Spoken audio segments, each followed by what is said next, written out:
Hello friends, welcome to केम गुरुजी। आज हम पढ़ेंगे कि हेलो अल्केन्स की एलिमिनेशन रिएक्शंस। अब हालांकि हेलो अल्केन्स में हमने पिछली बार न्यूक्लियोफिलिक सब्स्टिट्यूशन रिएक्शंस और उनका मैकेनिज्म पढ़ा था। अब हेलो अल्केन्स दूसरी प्रकार की रिएक्शन भी दिखाती है। उस रिएक्शन को हम बोलते हैं elimination reactions of halo alkanes, या फिर उसे दूसरा एक शब्द भी यूज किया जाता है जिसे हम बोलते हैं dehydro halogenation reaction of hello alkane. तो आइए जानते हैं एक्चुअली ये डिहाइड्रो हैलोजनेशन है क्या। तो मान लीजिए हमारे पास अल्किल हैलाइड है, ओके। अब अल्किल हैलाइड में फंक्शनल ग्रुप तो हम सबको पता है, फंक्शनल ग्रुप होता है X। तो जो कि अगर हम एक ऐसा अल्किल हैलाइड ले कि जिसके पास एटलीस्ट वन बीटा हाइड्रोजन हो। अगर हमारे पास अल्किल हैलाइड है एटलीस्ट एक बीटा हाइड्रोजन जिसके पास है, ऐसा अगर अल्किल हैलाइड हमारे पास है और उसे हम अगर बॉईल करें in presence of alcoholic KOH, alcoholic potassium hydroxide. अब हमारा क्वेश्चन यह है कि एक्चुअली बीटा हाइड्रोजन होता क्या। तो ये तो अल्किल हैलाइड का हमारा जनरल फॉर्मूला है। अल्किल हैलाइड में फंक्शनल ग्रुप है X और ये फंक्शनल ग्रुप जिस कार्बन को अटैच है उस कार्बन को हम बोलते हैं अल्फा कार्बन, ओके। और अल्फा कार्बन के नेक्स्ट वाला जो कार्बन होता है वो कार्बन होता है हमारा बीटा कार्बन। तो ये बीटा कार्बन को जितने भी हाइड्रोजन अटैच है उस हाइड्रोजन को हम बोलते हैं बीटा हाइड्रोजन एटम। तो एटलीस्ट इस डिहाइड्रो हैलोजनेशन रिएक्शन की एक कंडीशन ऐसी है कि ये रिएक्शन वो ही अल्किल हैलाइड दिखाएगा जिसके पास at least one beta hydrogen atom हो। तो ऐसा अल्किल हैलाइड अगर हम बॉईल करें अल्कोहलिक पोटेशियम हाइड्रोक्साइड के साथ, देन क्या होता है कि यहाँ से एलिमिनेट होता है। किसका एलिमिनेशन होता है? एक बीटा हाइड्रोजन का एलिमिनेशन होता है और हैलोजन एटम हमारा एलिमिनेट होता है और फाइनली हमें प्रोडक्ट मिलता है हमारा अल्कीन।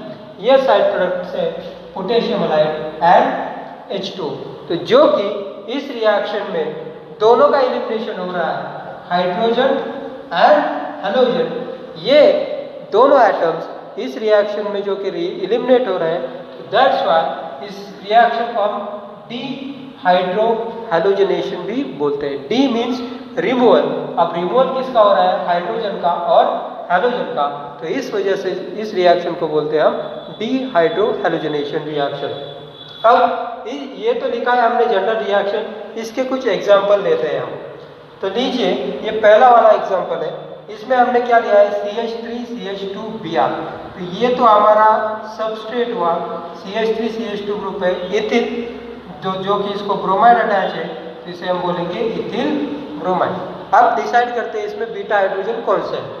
तो अल्फा, यहाँ पे हैलोजन एटम जिस कार्बन को अटैच है वो तो हुआ हमारा अल्फा कार्बन और उसे कितना हाइड्रोजन अटैच है? 2। तो इसके पास 2 अल्फा हाइड्रोजन है और उसके नेक्स्ट वाला कार्बन होता है हमारा बीटा कार्बन और बीटा कार्बन को कितना हाइड्रोजन अटैच है? 3। तो ये 3 बीटा हाइड्रोजन है हमारा। तो जो हम इसको अल्कोहलिक KOH के साथ अगर हम इसे बॉईल करें तो क्या होता है? हमारी रिएक्शन क्या बताती है? एक बीटा हाइड्रोजन एलिमिनेट होगा। तो बीटा में 3 है तो उसमें से एक हाइड्रोजन एलिमिनेट हुआ तो बचे कितने उसमें? 2। और यहाँ से हाइड्रोजन एटम एलिमिनेट होगा तो यहाँ पे हमें मिलेगा product CH2 double bond CH2। Side product मिलेंगे हमारे KBr एंड H2O। तो ये जो प्रोडक्ट हमें मिला है इस प्रोडक्ट का नाम क्या है? इथीन। इथीन इसका IUPAC नेम है। कॉमन नेम आप कमेंट बॉक्स में मुझे बताएंगे कि इसका कॉमन नेम क्या आएगा। अगर आप दूसरी रिएक्शन लें तो ये दूसरा वाला हमारा सबस्ट्रेट है या अल्किल हैलाइड है। इसे हम अगर IUPAC नेम दें तो कैसे देंगे? ये है हमारा फंक्शनल ग्रुप और नंबरिंग कहाँ से करेंगे? जहाँ से फंक्शनल ग्रुप नजदीक है तो इस साइड से नंबरिंग करनी पड़ेगी, 1 2 3 एंड 4।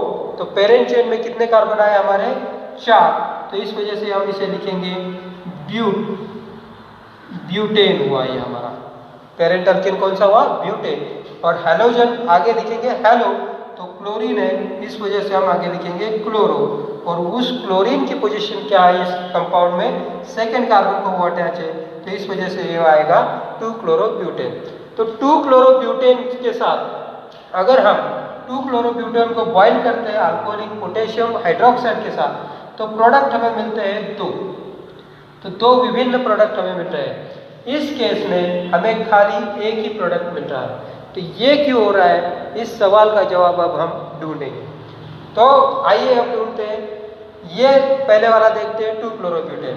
इसमें क्लोरीन जिस कार्बन को अटैच है उस कार्बन को तो हमने जान लिया है कि क्या बोलते हैं हम, अल्फा कार्बन, और उसके नेक्स्ट वाला जो कार्बन है वो होता है बीटा कार्बन। तो ये अल्फा के नेक्स्ट वाला ये हुआ बीटा, ये भी अल्फा के नेक्स्ट आया तो ये भी हुआ बीटा। ठीक है, तो यहाँ पे दो बीटा कार्बन है। इस केस में बीटा कार्बन खाली हमारे पास एक ही है। अब हमें जानना है ये जो दो बीटा कार्बन है ये एक ही टाइप के हैं या दोनों बीटा कार्बन अलग अलग टाइप के हैं। मतलब हमारे पास जो दो बीटा कार्बन है वो इक्विवेलेंट है या नॉन इक्विवेलेंट है। तो इस बीटा कार्बन को आगे किसी की भी बॉन्डिंग नहीं है, इसे 3 हाइड्रोजन अटैच है। इस बीटा कार्बन को आगे एक CH3 अटैच है और 2 हाइड्रोजन अटैच है। तो ये दोनों का जो एनवायरनमेंट है, बाजू की जो परिस्थितियां है वो विभिन्न है, अलग अलग है। इस वजह से ये दो बीटा कार्बन एक ही टाइप में या इक्विवेलेंट नहीं हो सकते। ये दो बीटा कार्बन नॉन इक्विवेलेंट है, तो इस वजह से हम इसे बोलेंगे बीटा, और इसे डिफरेंशिएट करने के लिए इसको बोल रहे हैं हम बीटा डैश।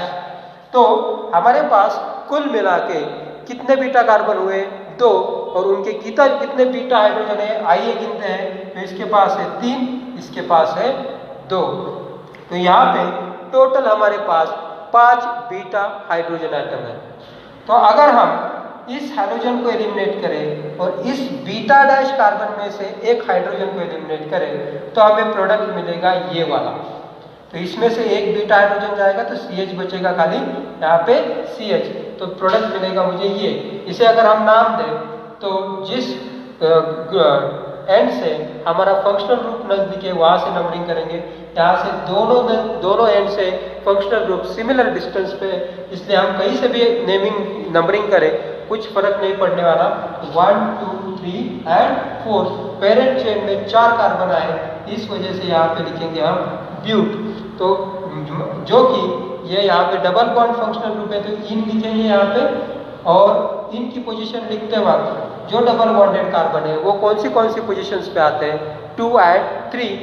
तो डबल बॉन्ड की पोजीशन जब हम लोकेट करेंगे तो उसमें से लोवेस्ट नंबर हम चूज करेंगे to decide the position of double bond. तो लोवेस्ट नंबर 2 और 3 में से है 2 वाला, तो इस वजह से नाम आया ब्यूट-2-इन। अब दूसरा वाला प्रोडक्ट, अगर हम बीटा कार्बन से एक हाइड्रोजन एलिमिनेट कर रहे हैं तो यहाँ पे बचेगा CH2, then CH, then CH2, CH3। Numbering करेंगे इस एंड से क्योंकि डबल बॉन्ड यहाँ से नजदीक है। 1 2 3 एंड 4 आया यहाँ पे, तो ये आया हमारा ब्यूट-1-इन। तो ये तो हुआ हमारे दो प्रोडक्ट। ये किस वजह से आए, क्योंकि हमारे पास इस प्रकार का सबस्ट्रेट है जिसके पास दो अलग अलग तरीके के दो नॉन इक्विवेलेंट बीटा कार्बन मौजूद है। इस वजह से हमारे पास दो टाइप के बीटा हाइड्रोजन आए। ये 3 एक प्रकार के आए और ये 2 बीटा हाइड्रोजन दूसरे प्रकार के। इस वाले केस में हमारे पास सिर्फ एक ही प्रकार का बीटा कार्बन है, दूसरा बीटा कार्बन मौजूद नहीं है। तो तीनों के तीनों बीटा हाइड्रोजन एक ही प्रकार के आते हैं, तो इस प्रकार का सबस्ट्रेट हमें खाली एक ही प्रोडक्ट देगा। अब क्या हुआ, जब हमारे पास कोई भी रिएक्शन ले लो उसमें अगर हमारे पास एक से ज़्यादा प्रोडक्ट मिलते हैं, मतलब 2 प्रोडक्ट मिल रहे हैं या 3 प्रोडक्ट मिल रहे हैं, तो हमारा रोल क्या रहता है उस रिएक्शन में। अगर वो इक्वल प्रोपोर्शन में प्रोडक्ट हमें नहीं मिल रहे then we have to decide which product will be predominant. मतलब कौन सा प्रोडक्ट मेजर प्रोडक्ट बन के बाहर निकलेगा और कौन सा प्रोडक्ट माइनर प्रोडक्ट बन के बाहर निकलेगा। तो after studying a number of elimination reaction, बहुत ज़्यादा से ज़्यादा एलिमिनेशन रिएक्शन स्टडी करने के बाद हमारे जो एक साइंटिस्ट है रशियन केमिस्ट जिनका नाम है सेट जेम्स। तो इन भाई साहब ने एक बहुत सारे एलिमिनेशन रिएक्शन स्टडी करने के बाद एक रूल बनाया, एक रूल फॉर्मुलेट किया और उस रूल के हिसाब से एलिमिनेशन रिएक्शन में कौन सा प्रोडक्ट प्रीडोमिनेट होगा, कौन सा ज़्यादा पैमाने पे तैयार होगा, कौन सा मेजर होगा, कौन सा माइनर होगा, ये डिसाइड हम करते हैं।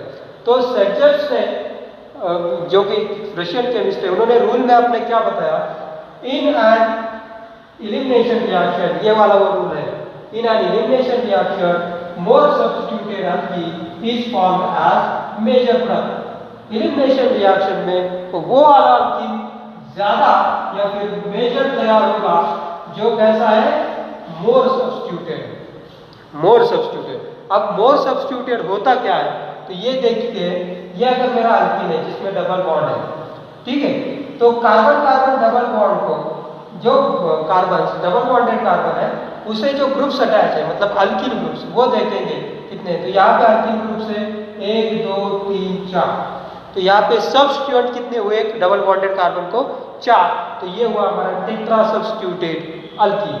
वैसे ही यहाँ पे 3 सब्स्टिट्यूएंट है, एक हाइड्रोजन है, हम हाइड्रोजन को सब्स्टिट्यूएंट नहीं कंसिडर करते, हम सब्स्टिट्यूएंट अल्किल ग्रुप को कंसिडर करते हैं, जैसे कि मान लो मिथिल, इथिल, प्रोपिल। तो यहाँ पे जो कि 3 सब्स्टिट्यूएंट है, तो ये हुआ हमारा ट्राई सब्स्टिट्यूटेड अल्कीन। वैसे ही ये हुआ हमारा डाई सब्स्टिट्यूटेड अल्कीन और ये हुआ मोनो सब्स्टिट्यूटेड अल्कीन। तो यहाँ पे ये वाला जो प्रोडक्ट है, इसमें हम देखते हैं सब्स्टिट्यूएंट कितने हैं, तो ये डबल बॉन्डेड कार्बन हुआ हमारा, यहाँ पे एक सब्स्टिट्यूएंट आया हमारा मिथिल, ये दूसरा वाला सब्स्टिट्यूएंट आया मिथिल, तो इसमें कितने सब्स्टिट्यूएंट आए, 2, तो ये हुआ डाई सब्स्टिट्यूटेड।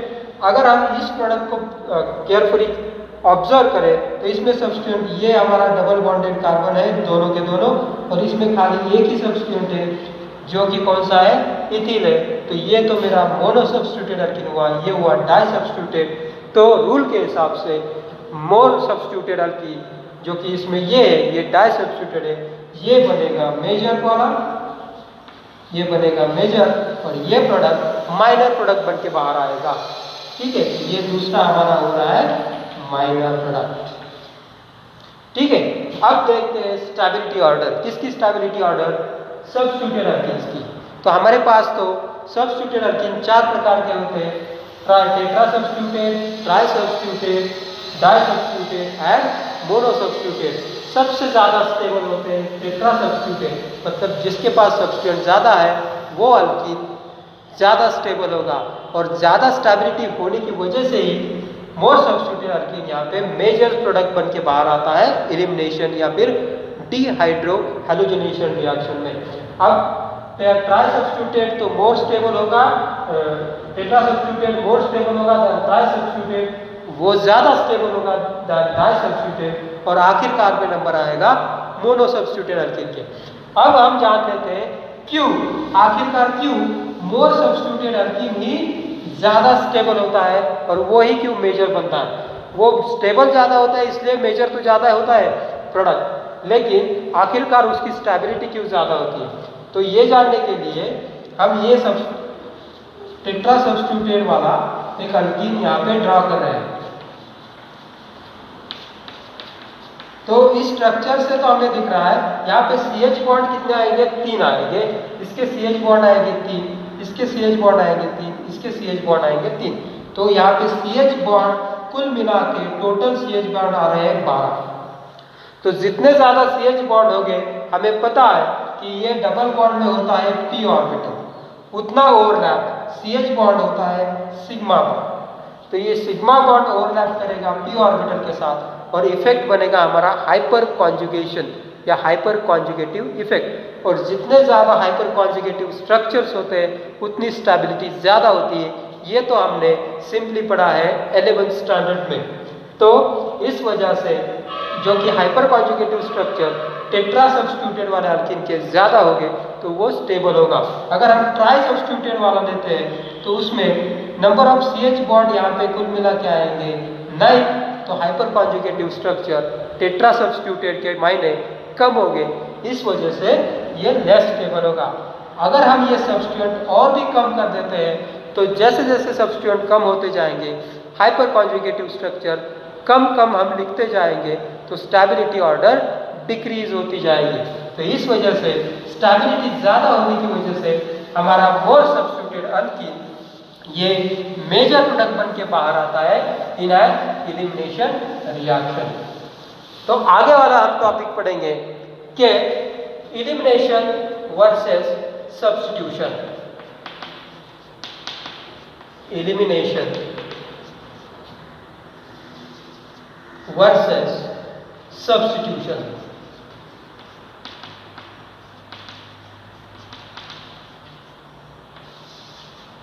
तो ये कंपटीशन कैसा है, एलिमिनेशन वर्सेस सब्स्टिट्यूशन। और ये आखिरकार हम क्यों पढ़ रहे हैं, क्योंकि हमारे पास कंफ्यूज करने के लिए हेलो अल्केन्स में दो तरीके के रिएक्शन है। यहाँ पे हमने इससे पहले पढ़ा था न्यूक्लियोफिलिक सब्स्टिट्यूशन रिएक्शन, जो कि अल्किल हैलाइड रिएक्ट होता है KOH के साथ ही। ये है हमारा KOH, that is potassium hydroxide. खाली हमने रिएक्शन लिया था यहाँ पे एक्वाइस KOH लिया था और हमारा रिएक्शन हो रहा था, X सब्स्टिट्यूट हो रहा था, उसकी जगह ले रहा था OH और साइड प्रोडक्ट हमें मिल रहा था KX। अभी अभी जो हमने पढ़ा उसमें अल्किल हैलाइड ही हमने लिया था यहाँ पे और अल्किल हैलाइड की रिएक्शन हम KOH के साथ ही कर रहे हैं यहाँ पे। बस फर्क इतना है कि KOH ले रहे हैं यहाँ पे हम अल्कोहलिक और रिएक्शन हो रहा है, हमें प्रोडक्ट मिल रहा है अल्कीन और साइड प्रोडक्ट हमें यहाँ पे मिल रहा है KX प्लस H2O। तो ये तो दो रिएक्शंस हुई हमारी। एक तो हुआ हमारा पहला वाला जो रिएक्शन मैंने लिखा है वो लिखा है सब्स्टिट्यूशन रिएक्शन, और दूसरा वाला जो रिएक्शन लिखा है वो लिखा है मैंने एलिमिनेशन रिएक्शन। तो रिएजेंट तो भाई हमने सेम इस्तेमाल किए, खाली मीडियम अलग अलग है। ये जो रिएजेंट इस्तेमाल किया है वो एक्वाइस मीडियम में इस्तेमाल किया है, जो कि इन प्रेजेंस ऑफ वाटर होता है, और ये जो KOH वही रिएजेंट इस्तेमाल किया है बस अल्कोहलिक मीडियम में, मतलब इन प्रेजेंस ऑफ अल्कोहल। आप मिथिल अल्कोहल भी ले सकते हैं या फिर इथिल अल्कोहल भी ले सकते हैं, उसके प्रेजेंस में रिएक्शन क्या है।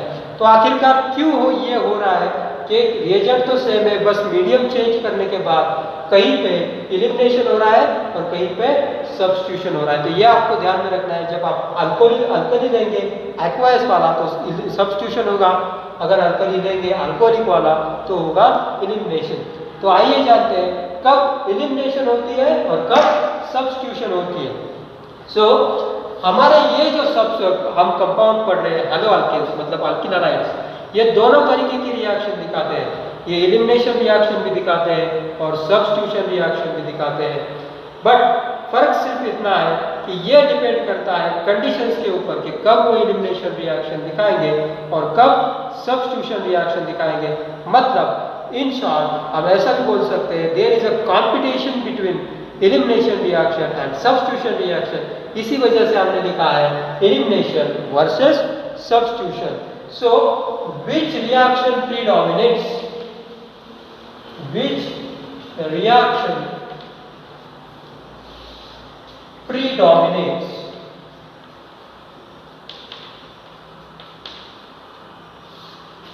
Depends on following factors कि इसमें से कौन सी रिएक्शन बनेगी कौन सी नहीं बनेगी, ये कुछ फैक्टर्स के ऊपर डिपेंड है। वो फैक्टर्स हम लिखेंगे। तो पहला वाला जो हमारा फैक्टर है वो पहला वाला फैक्टर है nature of the substrate. Nature of substrate, तो ये तो वो हमारा पहला वाला फैक्टर नेचर ऑफ सबस्ट्रेट। तो जो कि हमारे यहाँ पास अल्किल हैलाइड तीन प्रकार के होते हैं। वो तीन प्रकार कौन से हैं? प्राइमरी वाला, मैं एक एग्जांपल लेता हूँ प्राइमरी का, CH3CH2Br, ये प्राइमरी वाला है। सेकेंडरी वाला CH3CH3CH3Br, और टर्शियरी वाला एक अल्किल हैलाइड में लेता हूँ CH3CH3CH3Br। तो ये तीन प्रकार के सबस्ट्रेट हमारे पास है, प्राइमरी, सेकेंडरी एंड टर्शियरी। तो ये बताता है नेचर सबस्ट्रेट का। अब सबस्ट्रेट हमें बताएगा कि वो खुद कौन सी रिएक्शन या फिर कौन सी रिएक्शन दिखाना चाहेगा, या तो वो एलिमिनेशन दिखाना चाहेगा या फिर सब्स्टिट्यूशन रिएक्शन दिखाना चाहेगा। तो पहले तो मैं ये बात क्लियर करता हूँ, अगर मेरा सबस्ट्रेट टर्शरी है, अगर मेरा सबस्ट्रेट टर्शरी है तो वो फेवर करेगा एलिमिनेशन रिएक्शन। अगर मेरा सबस्ट्रेट टर्शरी है तो वो फेवर करेगा एलिमिनेशन रिएक्शन। अगर मेरा सबस्ट्रेट प्राइमरी है तो वो फेवर करेगा मेरा सब्स्टिट्यूशन रिएक्शन। तो जवाब तो मैंने पहले ही बता दिया कि टर्शरी वाला फेवर करेगा एलिमिनेशन, प्राइमरी वाला फेवर करेगा सब्स्टिट्यूशन रिएक्शन। अब ये जो मैंने जवाब बताया ये आखिरकार ऐसा क्यों है, तो इसके पीछे का कौन सा एक्सप्लेनेशन है, वो एक्सप्लेनेशन हम ढूंढेंगे कि आखिरकार क्यों टर्शरी वाला एलिमिनेशन रिएक्शन को फेवर करेगा। तो ये जानते हैं सब्स्टिट्यूशन होता है मतलब क्या होता है, इसमें है OH माइनस और वो OH माइनस जो कि मेरा बेस है, दोनों की दोनों जो रिएक्शन है वो होने जा रही है बेसिक रिएजेंट के साथ। दोनों रिएक्शन होने जा रही है बेसिक रिएजेंट के साथ। तो दोनों रिएजेंट है बेसिक, ठीक है। अब बेसिक रिएजेंट हालांकि क्या करता है सब्स्टिट्यूशन रिएक्शन में, बेस क्या करता है यहाँ पे न्यूक्लियोफाइल का काम करता है। ये जो बेसिक रिएजेंट है वो न्यूक्लियोफाइल का काम करेगा। वो क्या करेगा, वो अटैक करेगा। न्यूक्लियोफाइल का काम क्या होता है, अटैक करेगा कार्बन के ऊपर और हैलोजन एलिमिनेट हो जाएगा या फिर सब्स्टिट्यूट हो जाएगा, ठीक है। तो अगर मैं सबस्ट्रेट लेता हूँ टर्शरी वाला, तो अगर टर्शरी वाले सबस्ट्रेट को सब्स्टिट्यूशन रिएक्शन दिखानी है तो इसमें कैसी सब्स्टिट्यूशन रिएक्शन होगी, मेरा न्यूक्लियोफाइल अटैक करेगा कार्बन के ऊपर। तो जो कि मेरा सबस्ट्रेट है टर्शरी, तो टर्शरी सबस्ट्रेट मुझे पता है tertiary substrate it is a more crowded substrate, उसके पास बीट ज़्यादा है, आगे वाला एटम भी बल्कि है और ये जो 3 ग्रुप्स उसे अटैच है वो भी बल्कि या बड़े वाले ग्रुप्स अटैच है। तो इस वजह से न्यूक्लियोफाइल को उसके ऊपर अटैक करना वो डिफ़िकल्ट बन जाएगा, वो मुश्किल काम बन जाएगा। तो इस मुश्किल की वजह से वो क्या करेगा, सब्स्टिट्यूशन की बजाय वो कौन सी रिएक्शन दिखाएगा, एलिमिनेशन रिएक्शन दिखाएगा। अब प्राइमरी वाला सब्स्टिट्यूशन की बजाय एलिमिनेशन की बजाय सब्स्टिट्यूशन क्यों दिखाएगा, क्योंकि प्राइमरी वाला सबस्ट्रेट वो लेस क्राउडेड सबस्ट्रेट है, इसमें प्राइमरी कार्बन के ऊपर न्यूक्लियोफाइल आसानी से अटैक कर सकता है। बैक साइड अटैक हमारा कैसा हो सकता है, आसानी से हो सकता है। तो इस वजह से मेरा प्राइमरी वाला सबस्ट्रेट दिखाएगा सब्स्टिट्यूशन रिएक्शन और टर्शियरी वाला सबस्ट्रेट दिखाएगा मेरा एलिमिनेशन रिएक्शन। तो ये तो हुआ मेरा नेचर ऑफ सबस्ट्रेट के बारे में कि कौन सा सबस्ट्रेट कौन सी रिएक्शन दिखाएगा। तो मैं फिर से यहाँ पे लिख रहा हूँ, टर्शियरी वाला दिखाएगा मेरा एलिमिनेशन और प्राइमरी वाला मुझे दिखाएगा सब्स्टिट्यूशन रिएक्शन। दूसरा वाला फैक्टर जो कि अफेक्ट करता है the competition between elimination and substitution, तो दूसरा वाला सबस्ट्रेट है मेरा size and strength of nucleophile, size and strength of nucleophile. तो ये क्या होता है, बेसिकली हम पहले जान लेते हैं what is the difference between base and nucleophile. What is the difference between base and nucleophile. तो पहले तो ये जान लीजिए दोनों के दोनों ये दोनों रिएक्शन बेसिक रिएजेंट में है। अब ये कौन बेस काम करेगा, कौन न्यूक्लियोफाइल। बेस जो होता है ये दोनों स्पीशीज होती है इलेक्ट्रॉन रिच। पहली बात तो मैं क्लियर कर रहा हूँ, बेस और ये न्यूक्लियोफाइल दोनों होते हैं इलेक्ट्रॉन रिच, बस उनका रोल अलग अलग होता है। बेस क्या करता है, अपना प्रोटॉन एक्सट्रैक्ट करने की कोशिश करता है। बेस एक्सट्रैक्ट प्रोटॉन, वो प्रोटॉन को अपनी तरफ खींचता है। तो बेस का रोल क्या होता है, टू एब्स्ट्रैक्ट द प्रोटॉन। और न्यूक्लियोफाइल का रोल क्या होता है, ये डोनेट करता है electron pair. It donates electron pair to carbon atom. तो वो होता है हमारा न्यूक्लियोफाइल, ये इलेक्ट्रॉन डेफिशिएंट साइड को इलेक्ट्रॉन पेयर डोनेट करता है।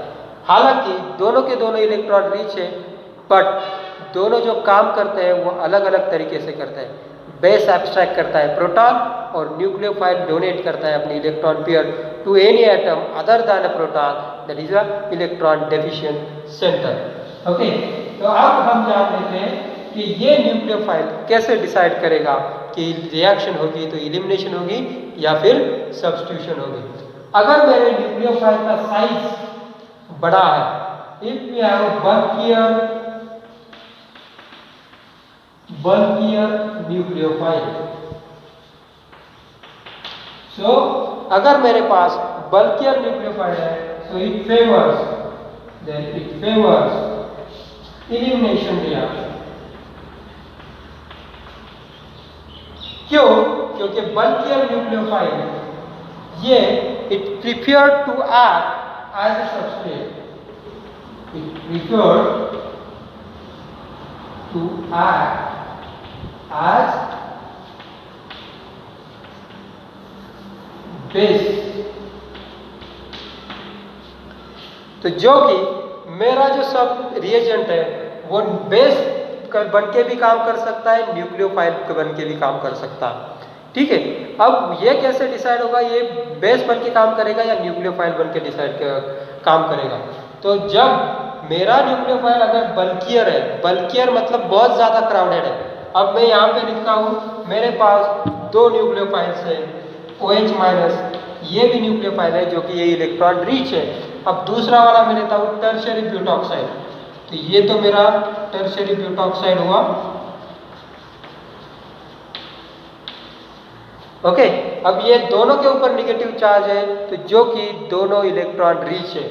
अब कौन बेस बन के काम करेगा, कौन न्यूक्लियोफाइल बन के काम करेगा? तो सबस्ट्रेट, अगर मेरा सबस्ट्रेट बल्कियर है मतलब बड़ा वाला सबस्ट्रेट है, तो इन दोनों में अगर हम कंपेयर करें तो ये बल्कियर है, बहुत बड़े ग्रुप से इसको अटैच है, तो ये अटैक नहीं करेगा बट ये क्या करेगा, प्रोटॉन को एब्स्ट्रैक्ट करने का काम करेगा। तो जो कि ये प्रोटॉन को एब्स्ट्रैक्ट करने का काम करेगा, ये क्या बन के काम कर रहा है यहाँ पे, बेस। तो ये तो स्मॉलर है, ज्यादा बल्कियर नहीं है, तो ये क्या बन के काम करेगा, न्यूक्लियोफाइल बन के काम करेगा। ठीक है, तो अगर सबस्ट्रेट या फिर हमारा न्यूक्लियोफाइल बल्कियर है तो वो क्या बन के काम करेगा, वो बेस बन के काम करेगा। और जब वो बेस बन के काम करता है, वो क्या करता है, प्रोटॉन को क्या करता है, बीटा प्रोटॉन को एब्स्ट्रैक्ट करता है, बीटा हाइड्रोजन को। तो बीटा हाइड्रोजन को जब वो एक्सट्रैक्ट करेगा तो रिएक्शन कौन सी होगी, एलिमिनेशन रिएक्शन होगी। ठीक है, इसके विरुद्ध अगर मेरा न्यूक्लियोफाइल बल्कियर नहीं है तो क्या होगा, अगर वो बल्कियर नहीं है तो वो सब्स्टिट्यूशन रिएक्शन दिखाएगा। क्यों? क्योंकि तब वो न्यूक्लियोफाइल बन के काम करेगा। तो इस केस में रिएक्शन होगी, वो रिएक्शन होगी मेरी सब्स्टिट्यूशन रिएक्शन, जो कि अगर मैं टर्शियरी ब्यूटॉक्साइड को बेस बन के काम एज अ बेसिक रिएजेंट बन के रिएक्शन कर रहा हूँ तो मेरी रिएक्शन वो सब्स्टिट्यूशन रिएक्शन नहीं होगी, मेरी रिएक्शन होगी एलिमिनेशन रिएक्शन। अब आप बोलेंगे यहाँ पे तो दोनों सबस्ट्रेट उनकी साइज तो सेम है, तो आइए अब जान लेते हैं इन दोनों में क्या फर्क है। कि जो कि मेरा एक्वायस KOH है और KOH है मेरे पास अल्कोहलिक। ठीक है, एक्वायस KOH क्या होता है, एक्वायस KOH मतलब पानी के अंदर हमने KOH डाला है और वो डिसोसिएट होता है K+OH माइनस। तो ये जो OH माइनस है ये यहाँ पे एज अ न्यूक्लियोफाइल बन के काम करता है, तो रिएक्शन होती है मेरी सब्स्टिट्यूशन रिएक्शन। तो जो कि अगर मैंने अल्कोहल के प्रेजेंस में अगर KOH डाला, अल्कोहल मतलब हम कौन सा भी अल्कोहल लेते हैं, सपोज हमने अल्कोहल लिया मिथिल अल्कोहल, तो इसमें ये डिसॉल्व होके हमें क्या स्पीसीज मिलती है, हमें स्पीसीज मिलती है अल्कोक्साइड। कौन सी वाली स्पीसीज मिलती है, अल्कोक्साइड। तो जो कि एज कंपेयर टू दिस ये ज्यादा बल्कियर हुआ। तो यहाँ पे आप ये मत समझिए इसमें भी OH माइनस है, इसमें भी OH माइनस है, नहीं, इसमें OH minus as a nucleophile बन के काम करता है, इसमें OH माइनस काम नहीं करता। इसमें बेसिक कैरेक्टर किसके पास है, अल्कोक्साइड के पास है। तो यहाँ पे अल्कोक्साइड जो कि बल्कियर है वो काम करेगा बेस का, वो एब्स्ट्रैक्ट करेगा बीटा हाइड्रोजन, और बीटा हाइड्रोजन एब्स्ट्रैक्ट करने के पास रिएक्शन कौन सी होगी, तो एलिमिनेशन रिएक्शन होगी। तो ये तो हुआ हमारा साइज के बारे में। देन स्ट्रेंथ, अगर बेस की स्ट्रेंथ ज़्यादा हो, न्यूक्लियोफाइल की स्ट्रेंथ ज़्यादा हो, तो वो एज अ बेस काम करेगा, और बेस काम करने की वजह से रिएक्शन होगी मेरी एलिमिनेशन रिएक्शन। अब तीसरा वाला फैक्टर हम ढूंढते हैं कि तीसरा वाला कौन सा फैक्टर अफेक्ट करेगा मेरे एलिमिनेशन और सब्स्टिट्यूशन के बीच वाला कंपटीशन। तो तीसरा वाला है मेरा सॉल्वेंट, या फिर हम उसे ऐसे बोल सकते हैं conditions of the reaction, conditions of reaction. अब ये कंडीशंस ऑफ रिएक्शन में क्या आता है, इसमें आता है टेम्परेचर, इसमें आता है सॉल्वेंट। सॉल्वेंट तो हम दो तरीके के यूज कर सकते हैं, एक पोलर वाला और दूसरा नॉन पोलर वाला। तो अगर मेरा टेम्परेचर हाई है, if we are carried out a reaction at high temperature and in a less polar solvent, तो रिएक्शन मेरी होगी एलिमिनेशन रिएक्शन। और अगर इसके विरुद्ध, अगर मेरा टेम्परेचर रिएक्शन का लो है और सॉल्वेंट मेरा मोर पोलर है, तो मोर पोलर सॉल्वेंट क्या करेगा, सब रिएक्शन कौन सी करेगा, सब्स्टिट्यूशन रिएक्शन करेगा एलिमिनेशन करने की वजह। मोर पोलर सॉल्वेंट क्या करेगा, ये बॉन्ड को और भी ज्यादा पोलर बनाएगा, तो ऑब्वियसली मेरा X आसानी से निकल सकता है, CX बॉन्ड का कन्वर्जन आसानी से हैलाइड आयन में हो सकता है और सब्स्टिट्यूशन इजीली हो सकता है। तो इसकी वजह से अगर सॉल्वेंट मोर पोलर है तो रिएक्शन मेरी सब्स्टिट्यूशन रिएक्शन होगी। तो ये तो हमारा हुआ elimination reaction and elimination versus substitution reaction in case of halo alkanes. Thank you.